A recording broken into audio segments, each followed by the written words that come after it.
Hello and welcome to Focus on Parliament on Civic Space TV, brought to you by the Center for Constitutional Governance. I am Kwagala, your host. In a decision whose ramifications are likely to reverberate for a long time across the country's political and legal landscapes, the country's apex court, the Supreme Court, in a landmark decision, held that the trial of civilians in military courts is both illegal and unconstitutional. On today's edition of Focus on Parliament, we discuss how this decision could impact the country's governance landscape and whether the Parliament, in the exercise of its mandate in the protection and defense of the Constitution, can indeed ensure that this decision is implemented and respected to the letter. I am now joined by a panel of distinguished personalities who are with me here in studio to help us to dissect this topic. Let me begin introducing them from my extreme left. Is Dr. Tolit Charles Atiya, the Associate Director at the Center for Constitutional Governance and also a legal researcher. It's a pleasure to have you, Doctor, on the program. Say hello to the viewers. Thank you very much. Pleasure to be here once again, and very good morning to our viewers today. It's a pleasure indeed. Next to Doctor is Professor Mwambutsya Ndebesa, an eminent historian and a renowned political commentator. Professor, it's always a pleasure to have you. Say hello to the viewers. Yeah, good morning to you, good morning, good evening and morning to the viewers. I think I am glad to be here again to share with you issues of national importance so that we can shape the views and systems that would create a national identity society strong enough to withstand all these political upheavals that we face in the Great Lakes region. Many thanks indeed. And next to Professor is Mr. Timothy Chemonges, the Executive Director of the Center for Policy Analysis and the Parliament Watch. Happy New Year, team. I'm certain you haven't been available yet for the program, but it's a pleasure to see you once again. Thank you, Isaac. I'm glad to be part of this discussion again. And looking forward to a very fruitful discussion really to contribute to the discourse of the country. Thank you. Many thanks. Doctor, let me begin with you today to give us insights on how this decision was able to come by. But just a short, maybe brief context. Honorable Michael Kabaziguruka in 2021 moved the Constitutional Court, challenging his trial before the Military General Court Martial, contending that as a civilian, he is not supposed to be subject to martial law. Fast forward, the Attorney General moved the Supreme Court, challenging the ruling, the decision of the Constitutional Court, but also further was able to obtain a stay of the execution of the same decision. We are now glad that we have a final resolution to that matter, the Supreme Court having ruled that it is illegal to try civilians before the military courts. What was your initial reception or reaction to the news that the Supreme Court had indeed reached such a landmark decision, before we delve into the gist of the matter? Thank you very much. And like all of us have stated in our greetings and opening remarks, the week that has been quite a week. When you look at the newspaper headlines, when you look at social media handles, and the different debates on radio and television, I remember on the day of the ruling, I was seated in the office, and the word anxiety probably does not describe, what we're going through, particularly for us who do constitutional watching. One thing that intrigued me, and that is the exciting thing about the new media and digital world, we were able to know how much interest this thing had evoked, or how much it was being followed. Because I think at about 1:45, going towards 1, or slightly past 1, we checked the analytics, and it was standing at about 6.4K, which it translates to about 6,400 Ugandans were hooked. And amongst many others who probably, and it was a working day, so those who were probably coming in and dropping out, if that is a measure to go by, it explains to you that this is really a matter of national importance, as the good professor likes to put it, to borrow his word. But also, when you juxtapose this to the time, the lull, remember, as you correctly point out, the Attorney General went back to court to appeal this matter, or challenge, the first ruling. And it has taken 4 years. I was glad that even the Chief Justice was aware of the kind of quagmire this had caused to the nation, because this is a constitutional matter, and this is a serious matter. In his opening remarks, it took him almost an hour or so just explaining the circumstances under the delay. That, I think, set a good preamble for everybody to know, whether policy practitioners, whether jurists, whether lawyers, and all ordinary Ugandans, that this is a matter that people have at heart. So when we are dealing with this matter, we need to know the gravity. At the moment, yesterday, to my shock and consternation, I was listening to the Deputy Speaker, the Right Honorable Thomas Tayebwa, when he was put to challenge about this matter in the House. And the charge was led by the opposition MPs, and I was very happy with the leader of opposition and the Honorable Semuju and others. And to my consternation, when this good gentleman says, as Parliament, we cannot force the state or the executive to implement this matter. As Parliament, there's nothing we can do. In Parliament, we are just here just to talk.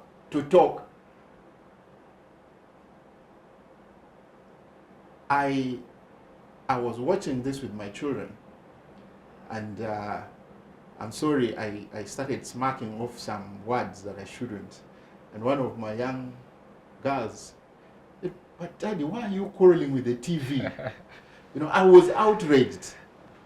So, in a very simple way, I want to say, when I listened to the Honorable Speaker, Deputy Speaker, speak or talk or address the House, something came to my mind, and this is a thought I've had for a long time.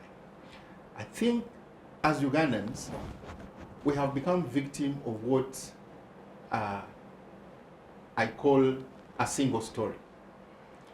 We have been told a single story. We have been denied the opportunity to know the other stories about Uganda. That leaves us in a situation where, including this good speaker. It leaves us in a very vulnerable state, in a very hopeless state, and in a nutshell, I think the Uganda needs to be liberated. Doctor, I'll probe you on that point much later, but as a legal scholar, of what jurisprudential value is this decision to the wider society of Uganda? You see, jurisprudence, very simply put, is what you'd call away from the legal jargons, running away from the whole notion of obiter, is that the comments, the observations that the honorable judges make, or an honorable judge makes in the ruling, alongside his ruling, those observations, those words,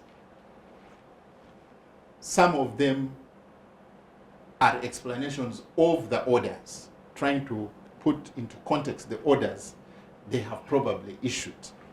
Because remember, what's the nature of this case? The petitioners simply went to court to seek declaratory orders. And the nature of declaratory orders is that they largely respond to your plea. And that is what we saw, because some of the questions raised was about the constitutionality of now what was then known as the military court, which notion was debunked successfully by all the judges. The judges. And I will just pick maybe from two, starting with the one of the Honorable Chief Justice. When he says, you know, there are some things that may look good or complete from the outside, but when you delve into its deep meaning, you find that they are useless. And he made a comparison of a good, did he say engineer? Yeah, a good engineer, or a good lawyer, or even made comparison with himself being taken into the army and given a battalion to command somewhere. And yet he is a well-trained and groomed lawyer. So you find it makes no effect. It looks a good thing. A well-trained lawyer is in the army and in a battalion, but makes no effect. So he was trying to explain the inadequacy of this court and the seriousness of the matter. Because matters of law are serious matters. They are matters which lead, if sanctioned, lead to long jail term, and sometimes even death. So there are things you cannot gamble about, you know. So those are the effects, these words or these discussions of jurists, that forms part of what we now call jurisprudence. And jurisprudence makes part of the body of law, and which then situates, which then finds a good sitting with constitutionalism. Because again, when you look at the discussions of philosophers around constitutionalism, they say constitutionalism is just not the words. Constitutionalism only finds effect when you bring life to it, when you draw people into the Constitution. And just like in this case, you have Ugandans who are categorized as a civilian being taken to an institution known as the military, whose definition is also known, and who find effect in a law called the UPDF Act. So we know who a military person is, and we know who a civilian is. So in this matter, where the judges were arguing that in case civilians have committed crimes or contravened any particular laws, there is a whole huge body of laws, as prescribed by our constitution and then developed into either statutes or acts that can solve this matter. And the same constitution also establishes courts, which are civilian courts, and there is a character to them and how they handle these matters. Thank you, Doctor, for your insights. Professor, let me come to you on the aspect of your attitude towards the judgment as a citizen. You have been here as an observer, observing the evolution of our country's political and historical journey, even the legal journey, so to say. Do you think this could in any way significantly impact the politics of the country going forward? Thank you for the question. It's not my attitude, it's my observation. The observation is based on historical trends and practices in Uganda, and the attitudes of the current NRM system administration, which imposes limitations on how far constitutionalism can work, which imposes limitations on how much law can work. So one of the statements that we can use to analyze this issue from the president who has presided over the NRM system was one time he was in public saying that he compared law to Blue Band. He was giving that analogy of butter or Blue Band vis-a-vis the bread, and he was saying that what is important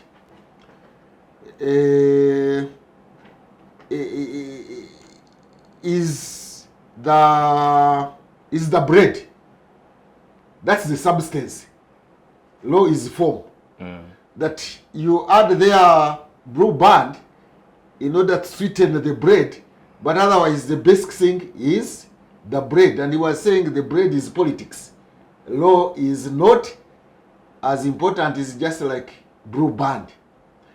When you follow up that one with his Twitter statement after the judgment of the Supreme Court, there was one statement which has been ringing in my mind. They said that we will not abandon, I think that's the word he used. We will not and cannot abandon the instrument we have used and worked. So in other words, the court martial was an instrument that they have used. So it's a question of political expedience. It has been used in an expedient way, and we shall not and cannot abandon it. So those are limitations imposed on the judiciary, on how far the jurists or whatever he was talking about can work, and that jurisprudence or that philosophy of law about the issues like independence of the court martial, the fairness one can get in a court martial that is not independent of influence from outside, does not apply in a political system where law is compared to Blue Band. In other words, what matters most is the politics But what kind of politics are we talking about? We are talking about liberation politics. And liberation politics, if we can give it a wider context beyond Uganda, we can go to Mozambique and Frelimo, Zimbabwe, Rwanda under Kagame, Uganda under Museveni, Ethiopia under Zenawi, Eritrea under Afwerki. Those liberation movements and subsequent liberation politics have got a high sense of entitlement. They are entitled to rule, and that is why the other time General Muhwezi told Justice Ogora that where were you? Where were you when we were fighting? In other words, we are entitled to rule the way we want, and the limitations imposed by the Constitution are secondary, or they can be applicable in an expedient way. Otherwise, we are not supposed to be limited because our legitimacy is derived from liberation. We fought. And the attitudes of fighting during the fighting are not democratic. I mean, when you are fighting, it is a norm globally that you use extraordinary means in order to win a war because it's a matter of life and death. So there is a command and control attitude. Now that command and control attitude is behind the workings of the NRM system. And that's why even in Parliament, which is supposed to impose some accountability to the executive, they are army officers, 10 of them. And one time when the president was being asked why the army, which is part of the executive, it is part of the arm of government, which is executive, is now in the legislature, he did say that their function there is listening posts. I think my neighbor here was talking about listening post. Theirs is there to listen and take notes and write briefs and spy on the members of parliament. So the members of parliament, even the parliament that people were requiring the honorable speaker to pronounce himself on the matter, is limited. Is limited because the system is not, the system of NRM is influenced by that command and control attitude that came from the bush. It is not attitudes of compromise. It is not attitudes of tolerance. It is attitudes of command and control. And those inform the wider spectrum of politics in Uganda, and which politics President Museveni says is the substance. That is these issues of parliamentary bills, of legal aspects, that's blue band that you can put on. So when time comes and you can dispense with blue band and still eat bread and go on, because blue band alone cannot sustain you. It is the bread that sustains you. And that's why also in his Twitter missive he was saying that the judges don't rule this country. The judges don't rule this country. In other words, the judges can go to a certain extent, and previously he had even said that they can judge, they can mediate the chicken sieves and this kind of land issues, but they are not supposed to judge issues of governance. Issues of governance are not in their realm. And yet we have a constitution. So these are contradictions. These are contradictions and dilemmas in our governance system, which is supposed to be, on the one hand, on the surface, formally, a constitutional rule, liberal at that, with all the provisions in the constitution of independence of the judiciary, of fair trial, and the like. But on the other hand, we have got the illiberal attitude that governs the political system. So we have new wine in old bottles, or the other way around. Professor, and that is the limitation imposed on the judiciary as to how its pronouncements or its judgment or directives can be implemented. Professor, building on that, the President in his missive, while reacting to the judgment of the Supreme Court, in his words, he said that he was sorry to hear of the wrong decision of the Supreme Court, and he does not agree with it for the reason you have highlighted, that the General Court Martial is a correct instrument in the political stabilization and pacification of the country, further qualifying it with that word that he can't abandon it. Then he proceeded to not actually suggest, because in the missive is clear by saying that he's going to instruct the Attorney General to introduce amendments in Parliament to ensure that, in a way, the judgment of the Supreme Court is circumvented.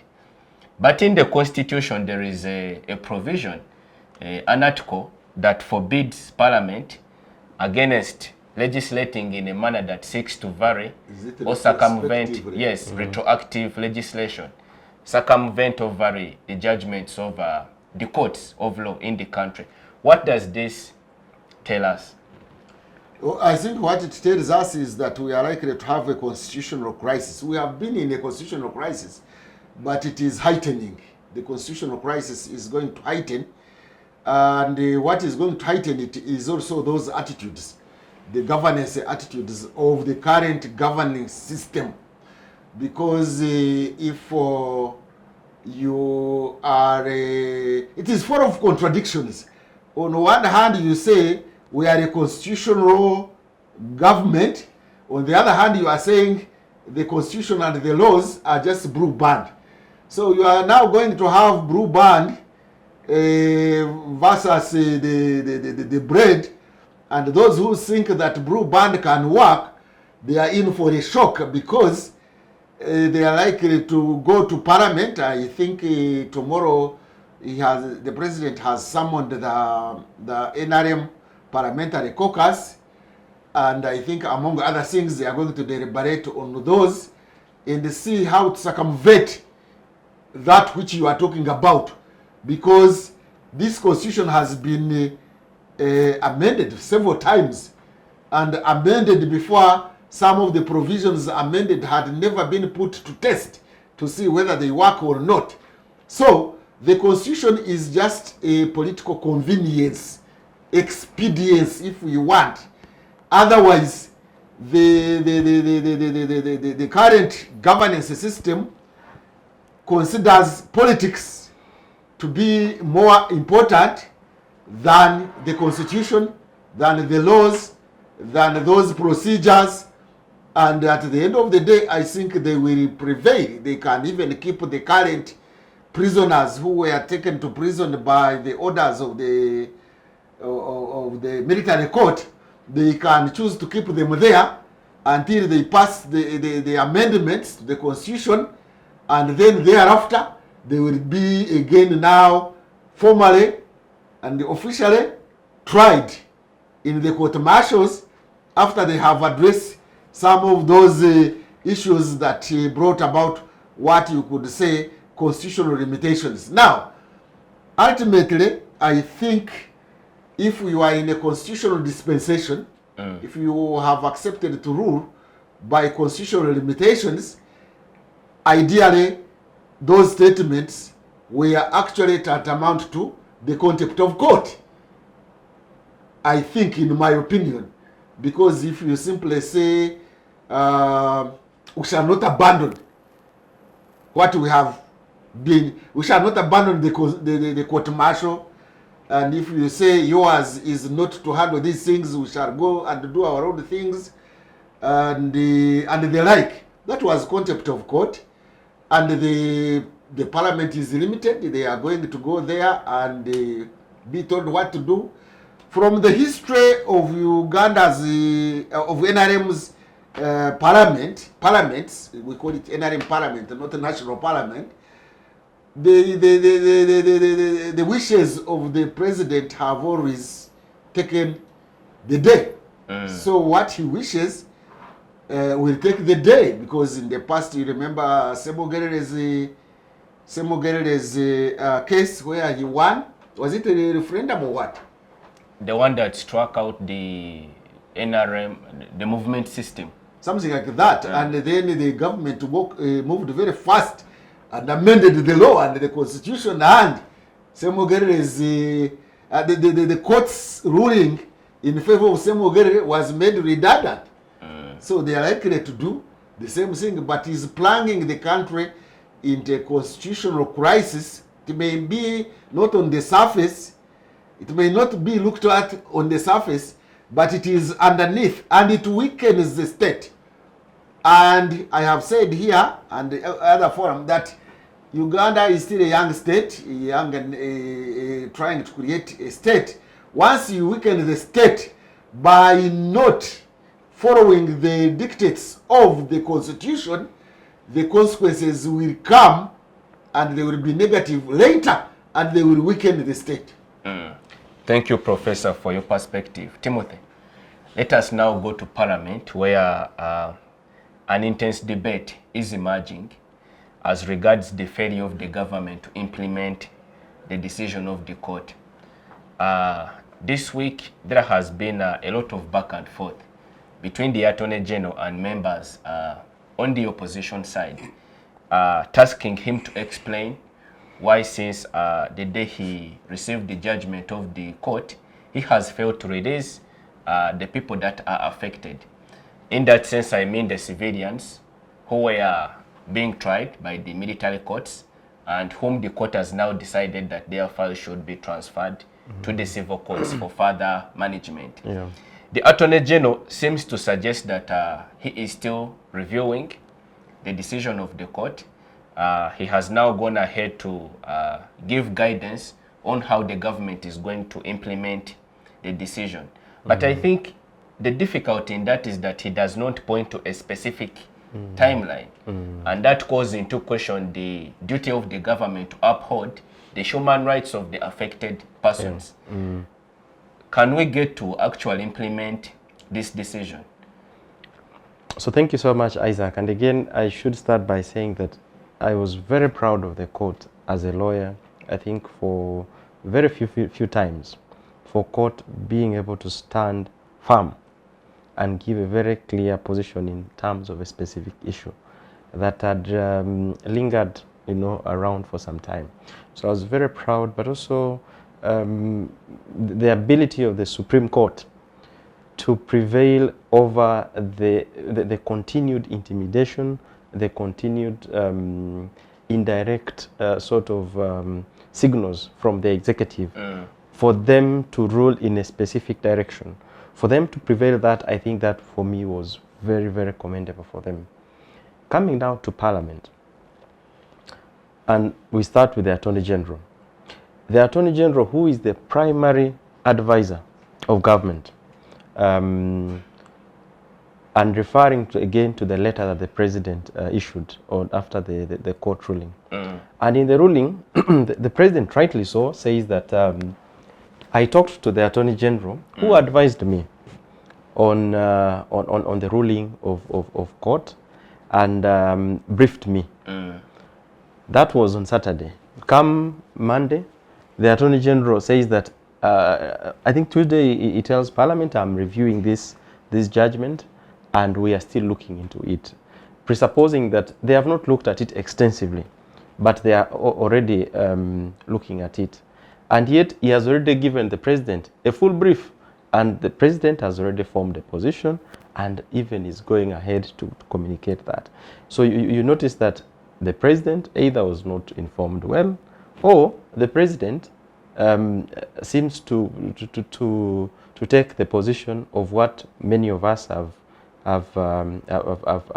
come to understand, that many of these individuals who advise the government, who advise the President, are simply ceremonial, and that the advice goes the vice versa as opposed to those that should be advising the President. And so I think that there's a bit of crisis in terms of how the executive is yet to deal with this, because there is a political side of it, but also there is the legal connotation on how to go about that. And so we wait to see what that looks like. But more importantly, I think looking at the checks and balances, where you see that the judiciary has now given its clear position, the executive is required to execute and comply with the ruling, and Parliament should be able to check the executive in ensuring that they abide by the position of the Supreme Court. And mark you, the fundamental and one of the primary role of Parliament is to protect the Constitution. And if the Supreme Court has given the position, it is only in the best interest of the country that Parliament pushes and demands that the executive implements that. But it's unfortunate, again, as Tolit says in yesterday's ruling, Parliament, again, through the leadership, the Deputy Speaker, they seem to present themselves as victims. They present them as helpless, and that there is nothing that they can do. In fact, if you look at the proceedings well, you notice that the Deputy Speaker highlights that in Parliament here we just talk. We talk, and then we talk, and then we talk. There is nothing we can do. And so, and he tells the members that is their prime. Of course, it is not true that Parliament's mandate only stretches to them talking and talking. They both will the formal and the informal structures, if they indeed wanted the executive to comply to some of these things, but also speaks to the priorities, the interests, and maybe the desire that Parliament has on specific issues such as this. Because we've seen the citizens continue to suffer, their rights continue to be abused, the families have continued to, suffer because of some of the challenges that people are facing in these court martials. And so for me, again, it goes back to Parliament understanding their mandate and their ability to enforce that. Looking again maybe from the Attorney General's perspective, I think he finds himself in between a hard place and between a rock and a hard place, that he has to understand the political context, the political context of the day. That you have an executive that is not only adamant, but also willing to go over and above the unconstitutional means to have their way. You've seen the president, and is very clear in light of what he wants, and even goes ahead to call the position of the Supreme Court, which is at the apex of the judicial system in our country, calls it a wrong judgment, on assumption that there is a right judgment somewhere, that there should be an institution that should be giving, right judgments. We can disagree. The president has a right to disagree and express his opinion, just like any of us, but also going to the extent of trying to give position and guidance which rulings are right, which rulings are wrong. I think it's going over and above.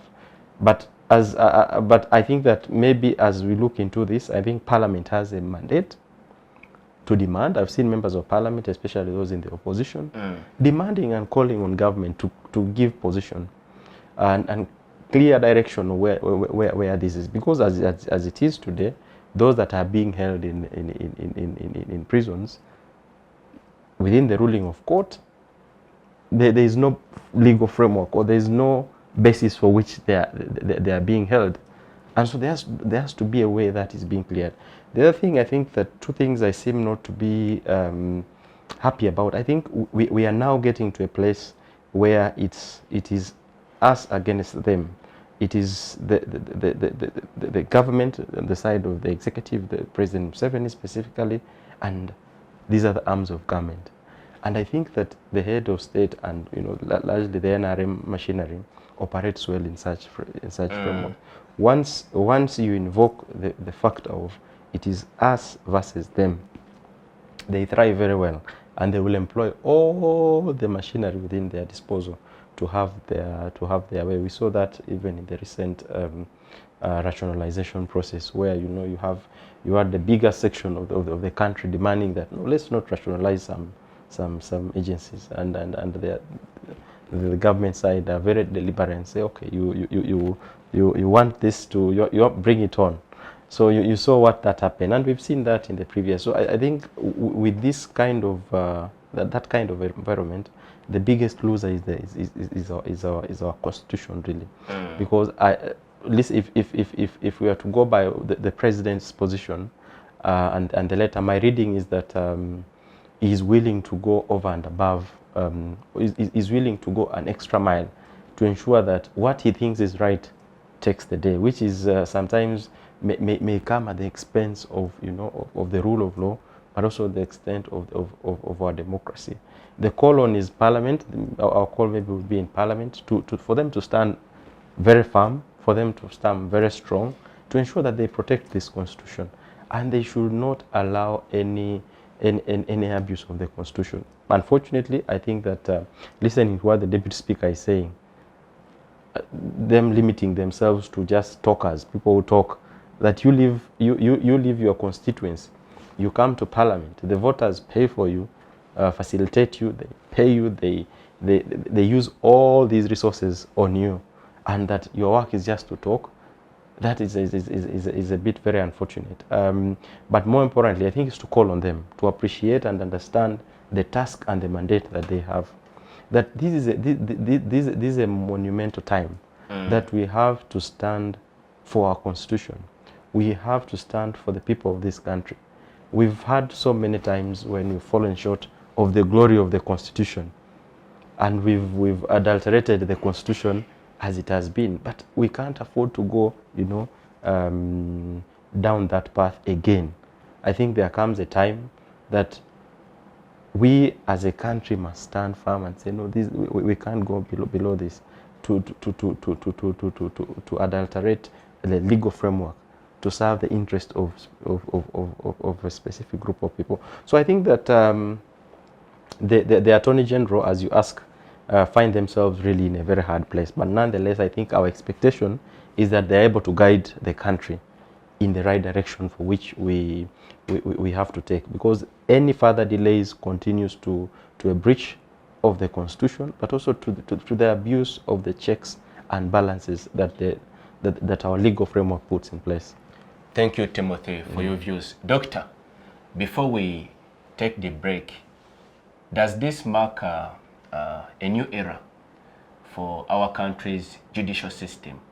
Because the common view of the public, hitherto to the judgment of the Supreme Court, has been that our judicial system is on a downward trajectory, that it has projected some sort of servile disposition with respect to the executive. Here is now the decision of a Supreme Court that is pushing back against supposed unreal executive overreach. Yesterday, on the occasion of the Judges' Conference, the Chief Justice urged judicial officers to uphold their oath of office and service by being courageous and only sticking to the considerations of the law and the evidence as presented to them in the courts. But now, contrasting that with the attitude of Parliament, which seems to suggest that there is a certain space beyond which we cannot venture, that is the space for the executive. How is this likely to play out, even as the country advances towards the 2026 general elections? Because there have been suggestions, especially in the public domain, that now the Supreme Court has made such a significant decision. Should this, in a sense, forecast into what is to happen in 2026? If, for example, a presidential election petition were to come up, should the public now have renewed a sense of confidence in the judicial system? Yeah, sure, thanks. It is quite a mixed bag, and maybe I'll start by reflecting over a few thoughts of senior colleagues, some specialists, advocates that have had to speak ever since this pronouncement came to light. Of course, there is every temptation for this deja vu feeling, especially amongst we, the legal fraternity. On that particular day, one man I really respect and I'm full of the admiration for is the long-term serving senior lawyer, advocate of the High Court, the renowned Rwakafuzi. And in solidarity with him, we keep praying that his health gets better. I saw him that day, and he's been battling a lot, and he looks a lot stronger from his exposure, and he looks fine. And it was encouraging to hear him say that with this outcome, he now thinks he should come back to the bar and practice. Many of us, and as well with the arrival of the radical bar led by Semakade, are beginning to look for our last renewed practicing certificate. And we think that we can get back to court. So there is this glimpse of promise. Because so when a person like Rwakafuzi, who I don't think, other than anybody, single-handedly has faced the tyranny and the experience of the military tribunal, you know, to now stay correct. I don't want to use the word court anymore, because that is de facto. That is exciting. So the other thing he says is that that in this country, living in it for a while, sometimes you begin to have this feeling that it's only bad things that are going on.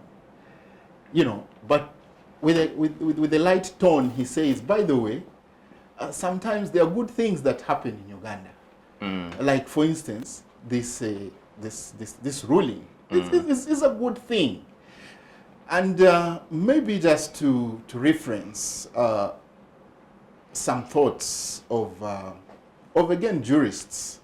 Many of them have come to this one conclusion, that you see, the Constitution in its own wouldn't be anything to die for, because these are just letters and words. But it becomes so serious because it involves the state, which oftentimes is not benevolent, which oftentimes does not fall short of greed, which oftentimes turns out into a selfish oracle. So there is need to create a structure that from time to time limits it, or limits its overtures. And it gets very depressing when you see some of these, would I call them words from foretellers, or you know, some kind of premonition coming to play. You really see Doomsday prophets. Yes, you see the man is trying to grab the whole thing, and so just before this ceiling, the ceiling comes down on them. When you have such a moment, I think it is a moment not to take lightly, like Timothy says. This is monumental, and I also know from my practice of both as advocate and advocacy and a strategic litigator, I know that the spur of the moment is very important. For Uganda now seems to be this narrow window that I think we need to jump in and push and push. And for me, the icing on the cake yesterday, and you see, sometimes even we the lawyers themselves sometimes have been challenged in how to practice in these courts. Because when you look at, you see declaratory orders, literally sometimes stop at that. But that also, then, but what they do is that they create a new creature. They create an opportunity. So when I saw the Honorable Segona and Karua and the team go now to make this petition demanding for the release, you now begin to see that is now rubber hitting the tarmac. And I think we need more of that. So let us not just sit and jubilate. There is actually a lot of work to be done. And like you say, to crown it all, if there is this moral voice from the person of the Chief Justice, I think let us take that window. You see, the beautiful thing in advocacy is that it's like a war strategy. You need to learn your opponent. And you need to know your opponent's strength. And any good attack, in military you've heard of what they call the dawn attack. One of the times when man is most confused and not at his best is when he's just awakening from sleep. So the time to attack is usually 4, 5, you know. But it takes time to learn the pattern of that person. So we now know, and you see, this, by the way, this ruling did not come out of the blue. If you talk to activists, there has been a lot of background work. You see, these are just human beings. Many of these people have had calls. Many of these people have heard these words we are saying. Separate the state from parliament. Separate it from the bureaucracy. And then you have the person of the deputy speaker saying, we cannot do anything. And I think, for me, the last, my parting point here is that activists out there, Ugandans of goodwill, let us take the deputy speaker on his word. This is a serious statement. Parliament can do more than this. This is the danger of a single story. Let us not allow. Let us wrestle back this word and ensure that the full force of the people, the democracy in as the collective desire of Ugandans, is met in principle and in dignity. Thank you, Doctor, for your perspective. Focus on Parliament now takes a short break. Do stay with us. We'll see you back shortly. Digital rights are those human rights and legal rights that allow individuals to access, use, create and publish digital media or to access and use computers, other electronic devices and telecommunication networks. Digital rights include a right to freedom of expression, information and communication through technology, a right to privacy and data protection, a right to credit for personal works, a right to universal and equal digital access, a right to identity, a right to anonymity, a right to be forgotten, and a right for protection of minors, among others. The state's digital rights are frequently violated through various unfair actions, for example, blockage of websites and social networks, theft of credentials, unauthorized use of people's data for personal gain, privacy intrusion, online censorship, arrests and intimidation of online users, internet blockages, and the proliferation of laws and regulations that undermine the potential of technology to drive social, economic, and political development worldwide. It is hence every citizen's responsibility to respect rights of other digital users and to speak out or report to the responsible parties when one's rights are violated. Welcome back. We are glad you're still watching Focus on Parliament on Civic Space TV. In this segment, we continue the discourse by examining the crucial role of the Parliament in upholding the Constitution. This in light of the recent Supreme Court decision that outlawed the trial of civilians in the military courts. Professor, one of the affected parties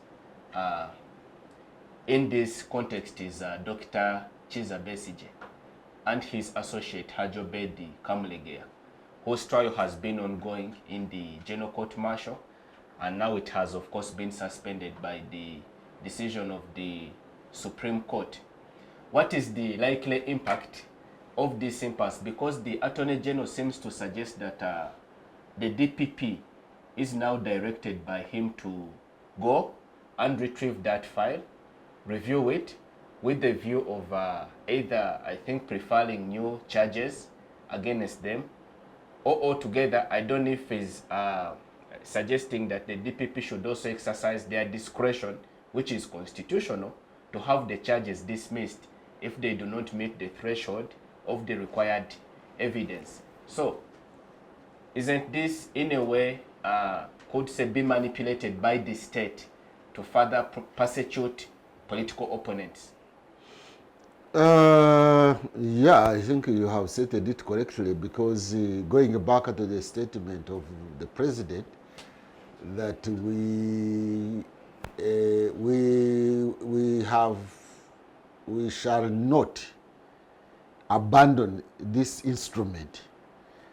And you have just talked about that ping pong affecting the Chiza Besije, but it is also affecting the NUP. Political prisoners. They are also still incarcerated. Actually, for them, they have been incarcerated for a long time. They had expected relief, but they are going to be affected, or they will continue to be affected as long as this process delays, and much more so psychologically. You can be more tortured if you had anticipated to be released and then you are not released. It affects those individuals psychologically, which is very, very, very unfortunate. You see, the purpose of law, by nature, human beings are selfish. That's by nature. Human beings are animals, biologically. We are like any other animal, biologically.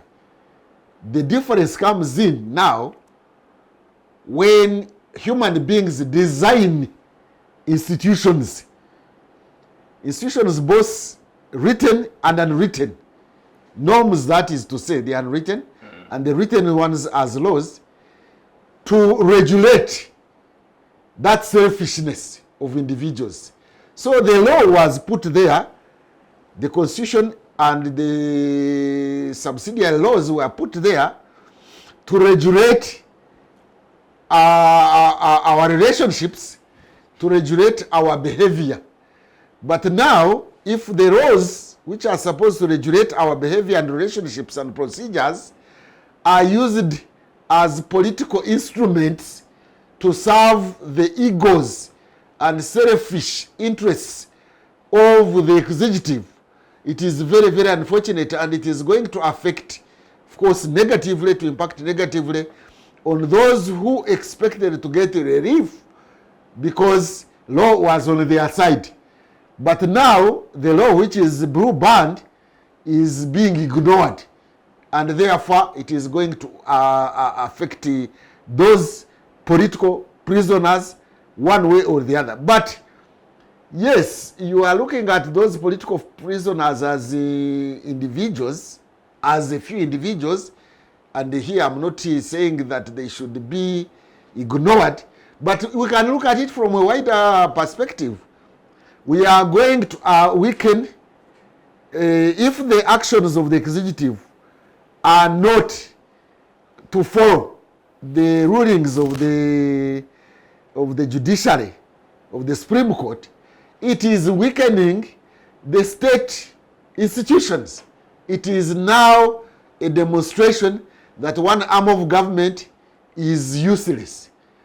And you have had the speaker already demonstrating that the parliament is useless. You see, the parliament, the functioning of the parliament, its effectiveness is determined by its history. Our parliament is under captivity. The judiciary, to a certain extent, is under captivity, and it has been trying to get out of this captivity, but it is now being played around, where as you pointed out, where the Attorney General and then the DPP and then the Commission of Prisons, they are all, you can see the way they are behaving is an indicator that they are under captivity.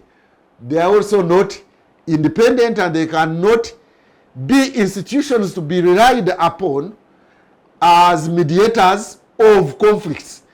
For a civilized society to come out of the state of nature, it must set itself limitations that limit individual egos and interests and selfishness. And therefore, we have to be limited in our actions by the law to regulate our behavior. But you can see it has failed. And the individuals, I think, also need to have certain attitudes that can liberate them. That can liberate because you can see the DPP is not standing on her legs. The Attorney General is not standing on his legs. The prisons are not standing on their legs. And they are now involved in the ping pong as to whether they should. But even if it was to be that, as the Attorney General is saying, that the DPP should go to the court martial and get the files, why doesn't she go? Does it take many hours? You can even walk from the DPP's office to the court martial office and demand for the files and get them from there.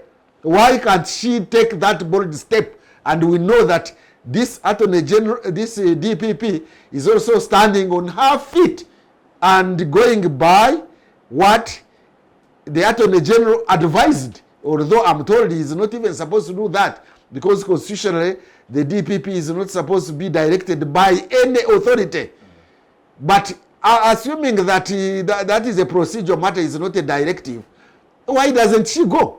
So all of them are now under captivity. They are fearing the head of state, and therefore the conflicts going beyond the BCJ and the NUP politicians,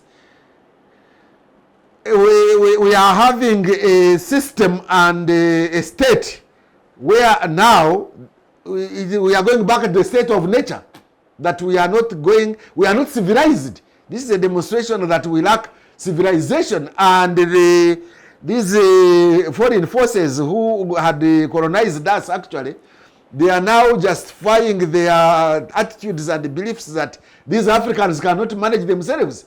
Because to manage society, to manage systems, to manage institutions, to manage citizens, the state-society relations and state-state relations must follow certain laws and procedures.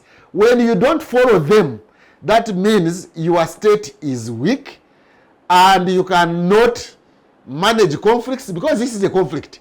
This is already a conflict now, and conflicts can only be mediated by functioning institutions. So what is this demonstrating?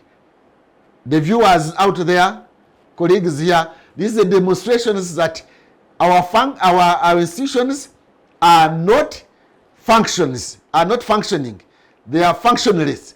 And when those are not functioning, when institutions that are supposed to mediate conflicts are not functioning, it is a recipe for a danger. It is a recipe for violence. We can have violent conflicts in this country. You hold somebody illegally, like they are holding those people illegally.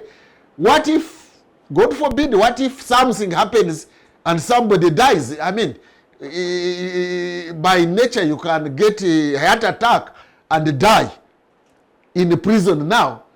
If it was you were in prison legally, because I'm told now after that ruling of the Supreme Court, there is, and then after the expiry of the court martial warrant of detention or imprisonment or whatever, once it has expired, you are there illegally.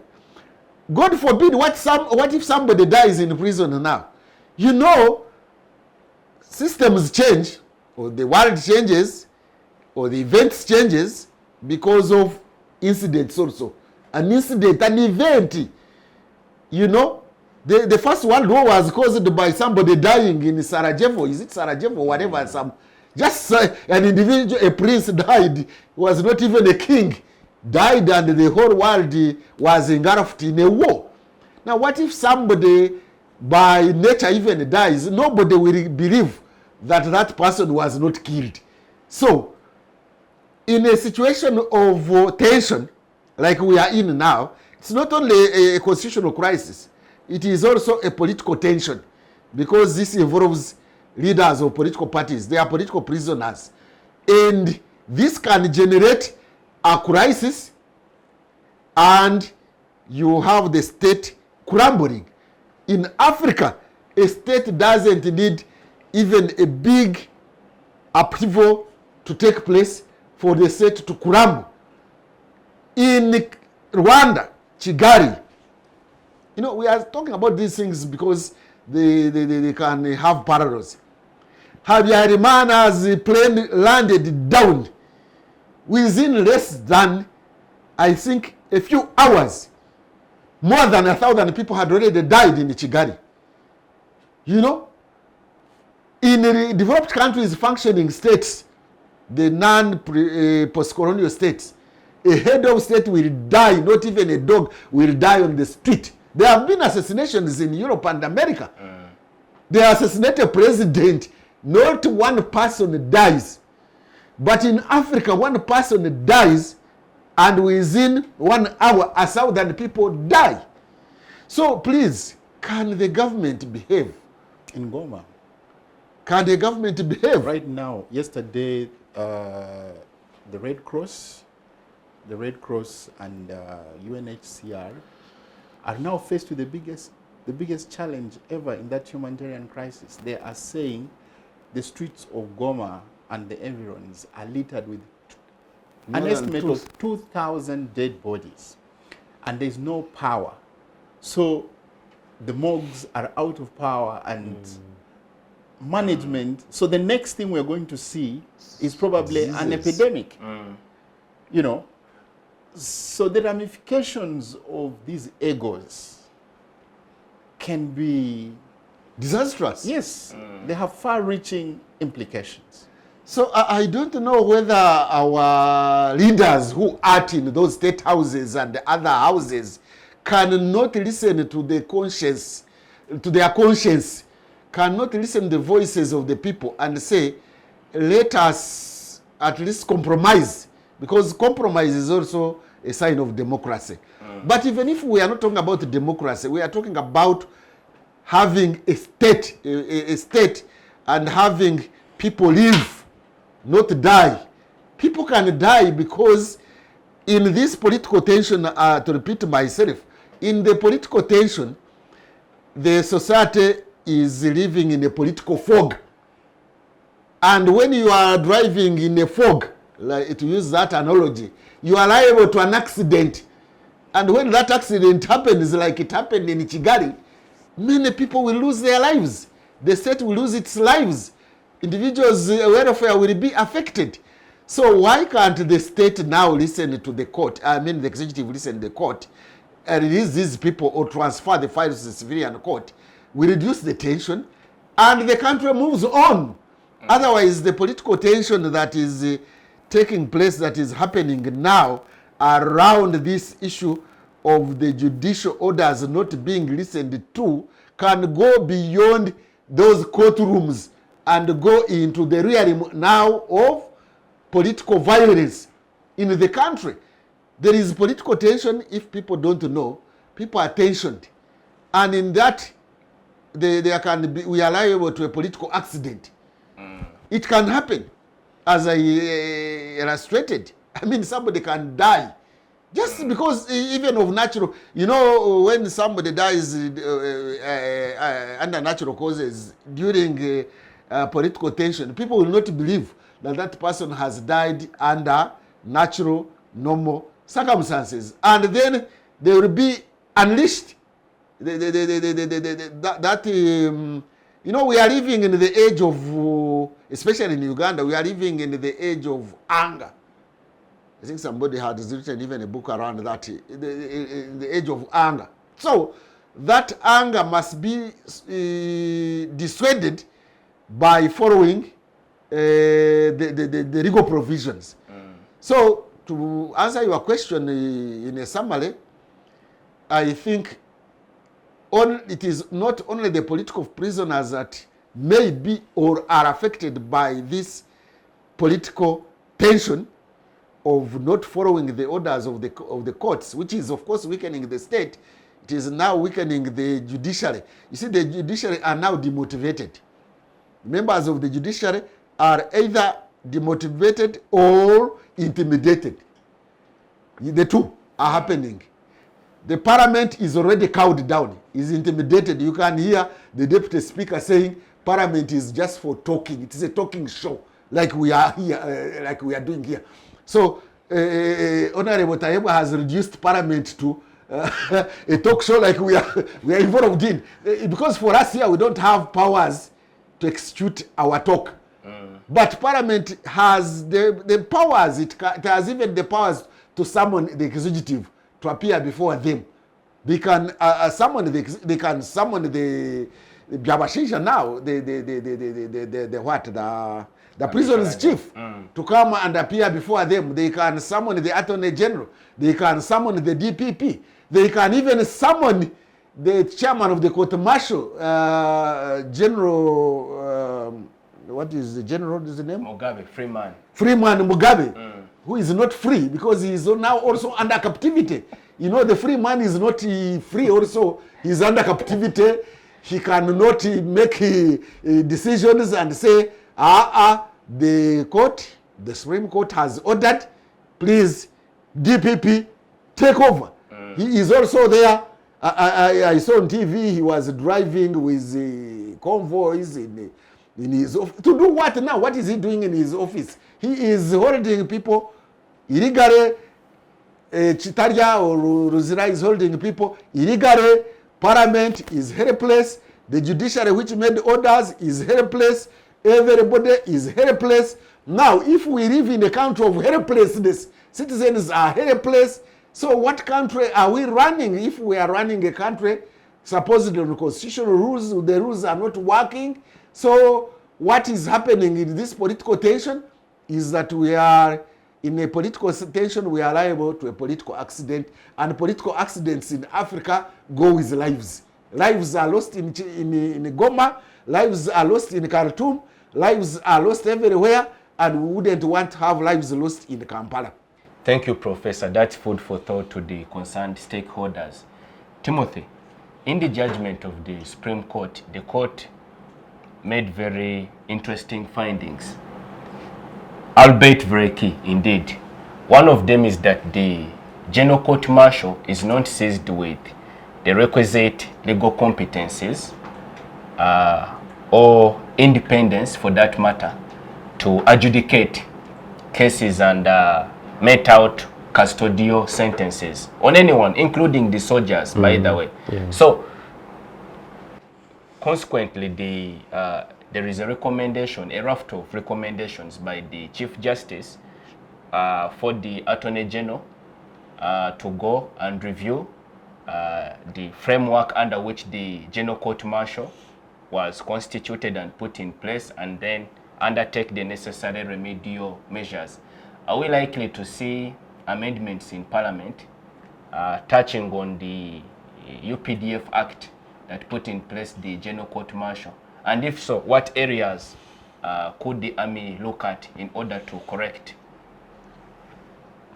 I think that the Constitutional Court has really given the guidance, and the bare minimum is to comply and to work within those frameworks. Because if you look at the guidance that the Supreme Court provides, they are well thought out, but also I think we've put more focus in terms of trials of civilians within the military courts.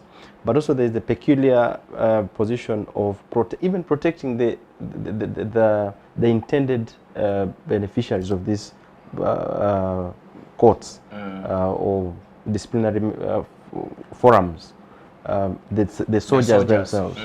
Because if you look at how these court martials operate, within the current or within the what was then framework, it not only disadvantages the accused people, even the procedure is totally disorganized, and there's no framework and basis for which some of these things are happening.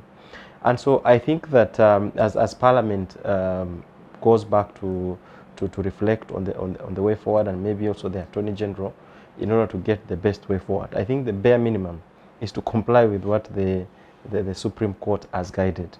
I am intrigued more with the guidance of having a division. Oh, yes. Having a division. The General Court Martial as a division of the High Court. And to be within the judicial system, and not having a framework that is under the military and sort of executive. And so it's very disorganized. So that then the judiciary has the mechanism for which to regulate, to control, but also to provide the bare minimums for those to serve, but also to ensure that there is a control system and an accountability structure for how these courts operate, but also how it administers justice. But also more importantly, I think the role that Parliament again has may never be, the public seem to understand more on the role of Parliament than Parliament itself. Because when Parliament comes out and trying to say that there is nothing that they can do, and yet the public, both in the comments that we've continued to make, but also within the aspirations within the Constitution, during the Constituent Assembly, the people were very clear in terms of justice, in terms of how Parliament, but also gave Parliament a very special role within our democratic dispensation. That not only do they safeguard the Constitution, they can also check the rest of us. They can check the executive, they can check the other arms of government, really. And so the inadequacies that we see, especially within Parliament, not only do they exhibit themselves within the current framework of the Supreme Court, we've seen the same incompetence or the same position being held even in accountability systems that they should be pushing. We see, for example, the Auditor General's report. The Auditor General issues reports. We see the manner in which some of these things are handled. They are not handled as envisaged within the legal framework. We see the reports that are being presented in Parliament, the petitions that are received. They do not receive the attention that they should be having. And so you find that the executive have their way. They are not put in pressure enough to ensure that they can execute, but also they are not held accountable sufficient enough to be held. I think the interpretation could have come, probably what I could have had is that the arms of the executive seems to have stretched to the legislature, and that the legislature has continued to accommodate this kind of system where you have the executive having their way, but also there is no accountability system, and you have a minister who cannot even account for some of the things. But again, I think we've seen how the executive has tried to push its way. During when the minister who was censured passes Namuganza, and there was nothing. Again, it is just, yes, it's advisory, but it speaks to how the executive looks at the position of some of the recommendations that are given by the executive. Tim, before I go to Doctor, related to that, in a missive by the President again, before the most recent one addressing the outcome of the Supreme Court, he alluded to the fact that he's comfortable with the referendum by the wider Ugandan society to determine whether we should actually retain the General Court Martial. He again, I think, implicitly highlights it in his most recent missive, because he says the country is not governed by the judges. It is governed by the people who regularly participate in elections, and therefore they will settle that question. Which is a suggestion that we could actually altogether conduct a referendum to decide whether we should maintain the General Court Martial or not. Do you see that as a possibility? I think all those are really possible options, especially within our current system. that you have an executive that is not only not only enjoys a level of impunity in how it deals with public matters, but also in how it views the legal framework. I think that, as Prof highlights, the law, politics should be subservient of the legal framework. In this case, it is the politics that takes the day, and the law seems to be disregarded. And the head of state, who should be actually at the forefront of ensuring that we guard and protect the law, because the only thing that can protect you is the law, seems to put the politics up over and above everything else. And we've become so political that even simple things that ideally should be able, that are for the good of the society and the good of, you know, how we operate as a country, are politicized. And so I think that anything is possible. And again, given the fact that the powers, you know, looking at the powers that the president enjoys, you know, both at the political level, but also within the broader context of everything, all these are possible. But are they desirable? I think not. I think that it is more desirable for those that advise the president to ensure that we can comply with the laws as they are. The position of the Supreme Court, again, it goes to strengthen our legal framework, and that as a bare minimum is to ensure that we work towards that. If there are any challenges, those can still be handled within our legal framework. But the question of us going back to the people, we know what it means and what it comes with going to the people and all these elections, given the challenges that we have. In terms of whether the president, and let's wait for what the caucus will be discussing on tomorrow, and we hope that the outcome really is towards the growth of this country and the protection of the Constitution. Thank you, Timothy. Doctor, one could argue that the decision of the Supreme Court has somewhat now created a pathway for enhanced political participation by the broader citizenry of the country, in a sense that they feel they now have the latitude and the freedom to freely participate in political activities without the looming fear that any day they could be snatched and then presented arbitrarily before the General Court Martial and therefore persecuted. So in terms of the long-term impacts of this decision, how is it likely to play out, even post the next general elections, on the governance spectrum of the country, so to say? Yeah, you present an interesting trajectory, and yet it's one that, in my thinking or my observation, is faltered with a lot of entrapments. You know, a lot of roadblocks, a lot of thorns. I mean, for me, away from the basic interpretations of law or constitutionalism and the direction it takes, I think, again, as you correctly point out, maybe let us focus our lenses around the governance issues. And I want to say at this juncture that there is a lot of unusual things going on, and I think we need to broaden and we need to heighten the whole issue around civic awareness. I'll give you some examples, and some of them are so saddening, because this democracy per se is like a canvas. It's like an open canvas that an artist then imagines something and paints. The limitations, therefore, are basically on the contours of the canvas, that somehow you have to remain within the canvas.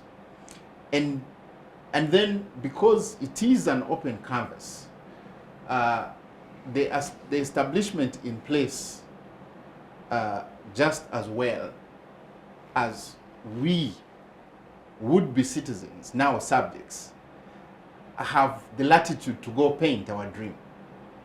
And I think this is where the challenge is. We don't have opportunity to go to this canvas. Have you not achieved that No, by no, of no, the decision? no. This is far from the truth. Because this is just one aspect. We're simply talking about people being politically, you know, victimized or orchestrated, and you know, human rights into. But there are lots of human. I'll just give you like one. I attended an event in Makere yesterday, a book launch, and one of the speakers made a comment and was decrying even the freedom that universities should present, you know, in its very novel sense, where he was saying there is a story, and this is Makere, I'll mention the yes, in Makere, where a lecturer in the Department of Law had a proposal, you know, to have a particular course unit or have elements of this course units either, and I think the word enhanced is better to use, not changed. And he found primary objection from the leadership, because I think it's the council that approves these courses. So the course, this particular course, had something to do with human rights and related very closely with some of the developments with the current government. And the leadership was not comfortable. And that particular proposal, you know, was sanctioned. So things like this, for a university that should be a free thinking place, and you're having something like this going on, amidst, you know, amidst us and our observation, and we are quiet about it, or we are not saying enough about it. You know, V.S. Newpol, in his book, The Migo Street, argues this notion of silencing public voices and says, you see, sometimes what states do is that they continue to, you know, to paraphrase, they rebuke you over something over and over again, or subject you to a particular notion over and over again until it begins to feel comfortable. And I think this is where we have reached. There are things which are being done the wrong way. We have allowed or given a lot of latitude to the leadership to actually misinterpret things. But because they have the room to say it again and again, we keep buying the story. And that's why I say the danger of a single story or stereotyping something. You know, for instance, just to conclude on the university stories, you know that there are now public universities that have opened in all these regions. A quick observation on, if you look at the leadership of these universities, they are almost becoming, you know, I don't know, they call them ethnic or tribal. The head almost naturally must hail from that region. I know stories where there are some underserved regions where you find by the time the university was being established, actually, they cannot find an individual from that place with the requisite qualifications. And the government has gone ahead to handpick and fast track. And this I can say with authority. I know of somebody who has been fast tracked, you know, to be able to have the requisite publications and all that, and almost go to the rank of an associate professor. So, and there are many others. But one group that I want to call upon quite clearly, and this is a principle that probably is the only principle that can get us out of our current quagmire, is that there must be some concert between, you know, these three key, you know, societal players. You need you need the politics, you need you need civil society, including academia, and the religious. And the must be some concert between, you know, these three key, you know, societal players. You need the you need civil society, including academia and the religious. You need the you need civil society, including academia and the religious. And the must be some concert between, you know, these three key, you know, societal players. You need you need you need you need you need you need you need you need civil society, including academia and the religious. and then you need the business class. Now, by the way, one weak element of our chain towards the fight of democracy in this country is the business class. The business class has chosen convenience. You know, at the end of the day, I was listening to some pastor, and I liked the kind of preaching he was giving. He was saying that in a life circle, like Prof talked about biology, we are basically animists. We are only tamed through values that we later, values and elements of socialization, whether cultural or schooling, that we get. So we have that higher intuition. And that's why they refer to human beings as higher vertebrates. Now, for political consciousness, you also need to have some kind of what you'd call a conference of these three minds. But the Ugandan businessman has conveniently chose to either cautiously remain quiet or play selfish or play ball. Because we also know, and we have seen many examples, that you cannot thrive in business in this country unless you are in bed, you know, with the status quo. But you see, again, like Professor Ndebesa has pointed out, when the time to reckon comes, it will not differentiate whether you were in business, whether you are in academia, whether you were, you know, a civil servant. Once the edifice comes to fall, we all fall. Yeah.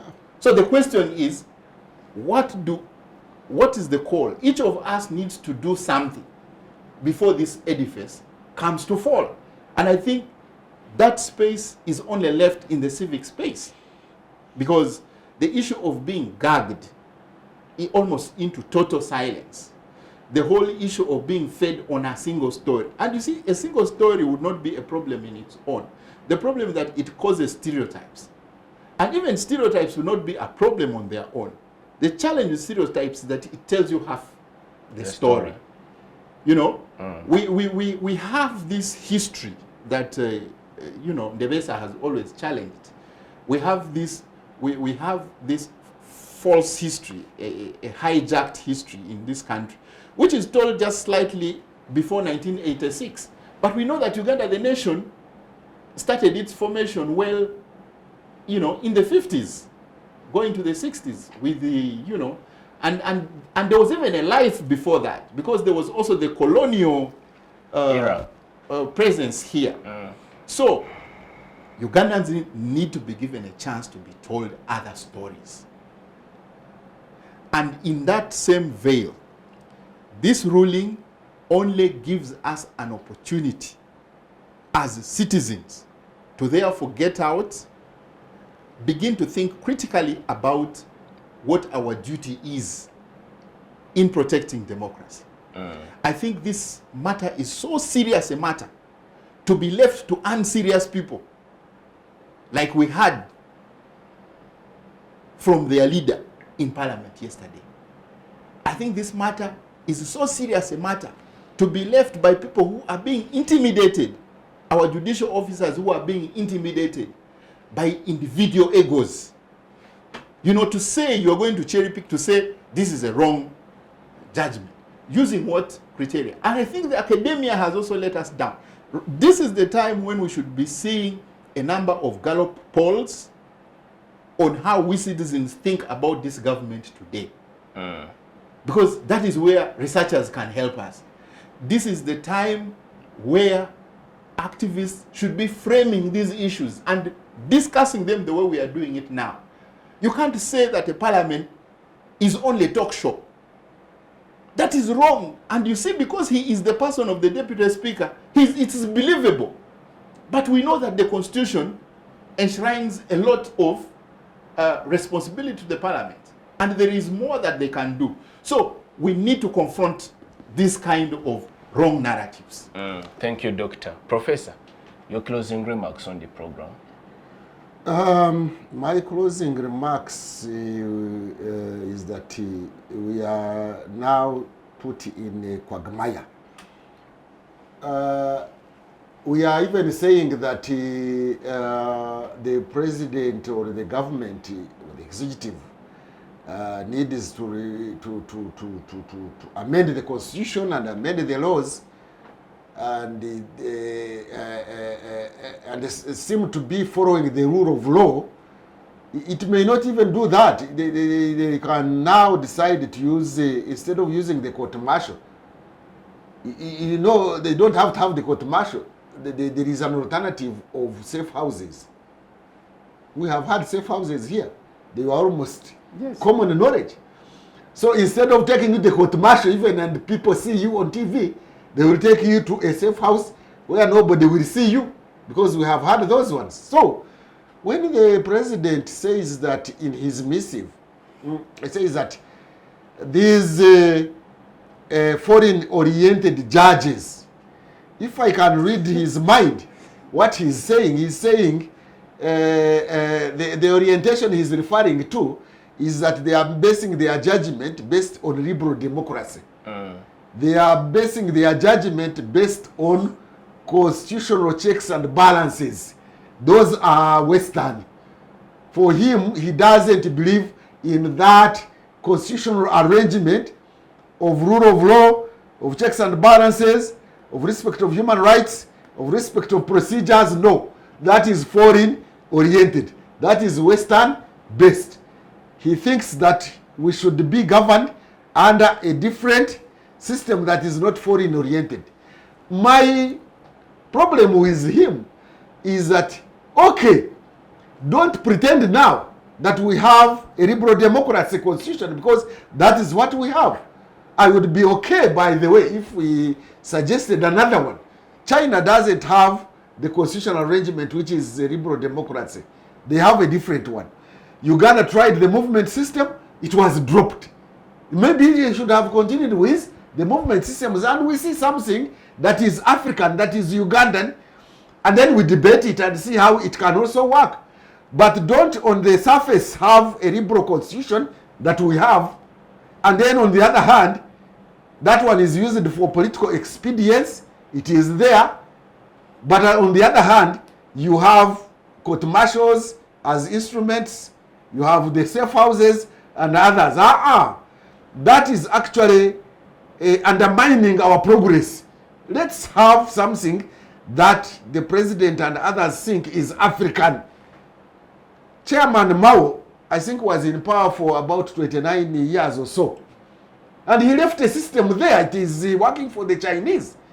Why doesn't also NRM and Museveni bring us something that is not foreign oriented, and then we debate it and we see how it can nurture good governance and it can nurture state strengths, civilization, and we move ahead. But on one hand, we now have a liberal constitution with all those checks. They are there. They are written.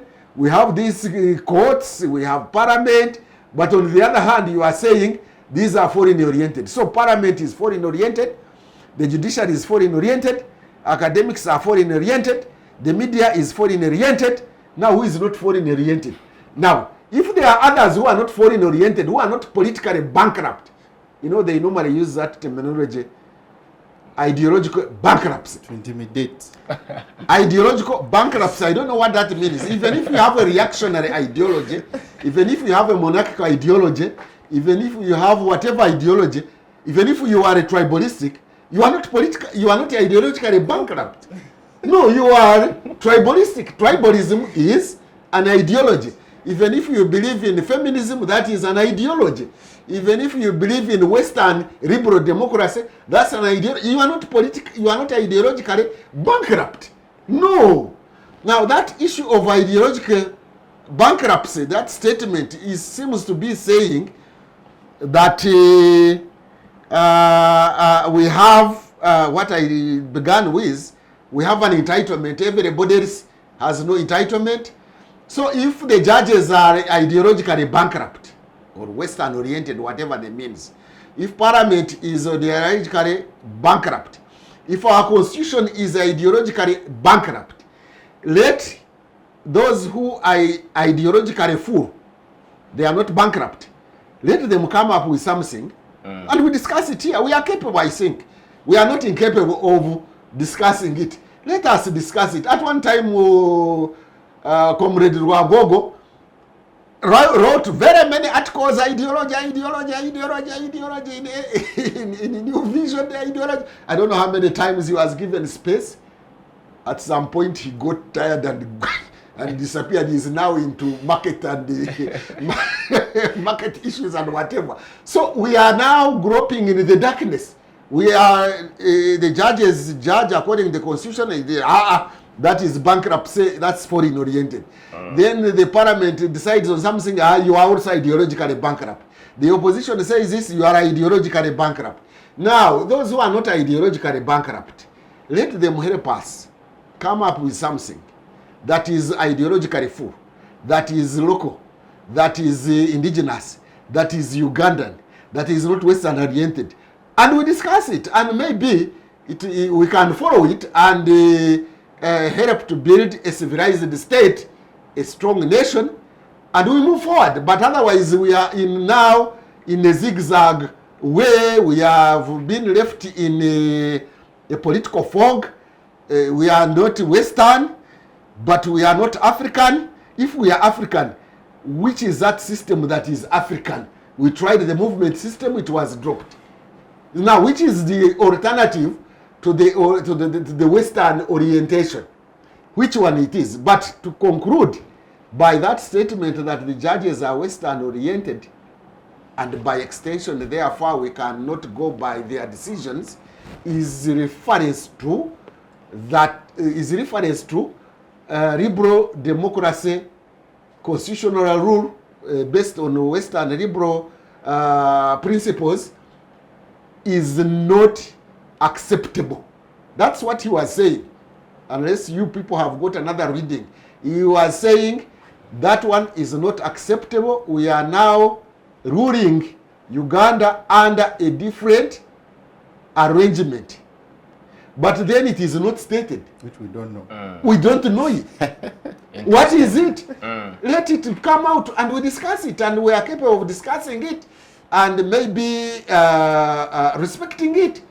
But to tell people that those are Western oriented, the women come up and then they say, those are Western oriented. You see how even the president cleverly smuggled in the question of homosexuality.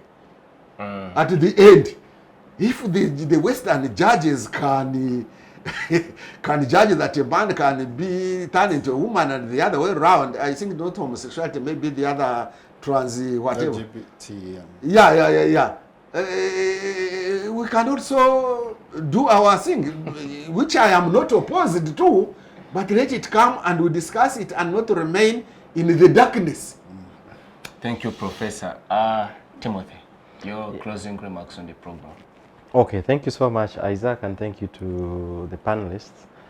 I think that this Supreme Court presents us as a country an opportunity to reflect, to review, but also to reassess our systems and how we operate and do things. And it's to the extent that we can view this as an opportunity that has presented itself. Unfortunately, everything seems to be surrounding the president and his wishes and his desires, and it seems to be taking the day. Our hope is that we can be able to take the vantage point of all this to strengthen our democracy, to strengthen the delivery of justice, to strengthen our legal framework, Parliament doing their role. But again, I think I agree with what Tolit says. I think it boils down to the civic awareness, to the civic competence, but also ensuring that the people can be part of this process. If we can have the people appreciate, understand, and can contribute meaningfully to this process, I think we're headed in the right direction. Thank you. Doctor, what have you got to tell the powers that be as we conclude? I really think that any one of those in power today should take an opportunity to read into history. Like we just discussed before, King Charles I in the 1500s was tried and hung in Britain. And the Parliament then realized that actually even the powers of the executive can be confronted, and it is only decent that there is a separation of power. But also, most importantly, Professor Ndebesa has emphasized again and again, if there is any other system other than this one, Let's have it. let it be presented. And let's discuss the merits and the demerits. Because, again, just like also Timothy has said, there's an opportunity. And for me, I also mentioned it, it's just not the ruling. The ruling opens an opportunity for us to look at many things, including rethinking our democracies. You know, I'll always go back to Parliament because that is where our epicenter as citizens is. That is where we have a chance to be able to have discourse over government prepositions, policies, programs. And if we cannot have it at that stage, then we are shortchanged. We have not, that one is a defined battleground for us. We cannot let it go. We don't have any other agency apart from the House. So if anybody in the House, and the House in its current form today, then we need to think about many things. For instance, some people have argued the Parliament, the members are just too many to be able to have a reasonable conversation. So as a country, we need to rethink this. Do we actually need all these people? In governance, we talk about the quality of goods and services. It's just not about having it, but what quality are we having? Because we are spending on them. You know, where's the value for money? The other thing is, there are many forms of governance. So we have a choice to think through them. And let no single one person think that they have a monopoly of ideas. Not at all. Not at all. I liked, there's a Kenyan activist who was confronted by an elder statesman and was saying, you know, the problem with this Gen Z, the Gen Z activism is that it's led, the thinking is led by young people. And she's a very interesting, young, intelligent lady. She says, well, I don't see where the whole issue of young or old is coming from. We are simply arguing over one thing. We are saying the expenditure at State House is exorbitant. That is the issue. That's the elephant in the room. So whether young or old does not matter. And then she says, I am actually reminded that even that they are fools also. They're, in the world, they are both wise people and they are fools. And she said, I also know that even fools get old. So I could just be listening from an old fool. Interesting. I must appreciate you, Dr. Tolit, Professor Ndebesa, and Ndugu Timothy Chemonges for your able participation on today's edition of Focus on Parliament, and of course for your sound reflections pertaining the topic for discussion. Many thanks to our esteemed viewers for your company from the start of this program up to its conclusion. Many thanks to the production unit for keeping us live on air. Our esteemed viewers, please engage us on our various social media platforms. We are on X, we are on Facebook, we are on YouTube, where you can watch this program and also subscribe to our channel. We'll see you next time. Be blessed.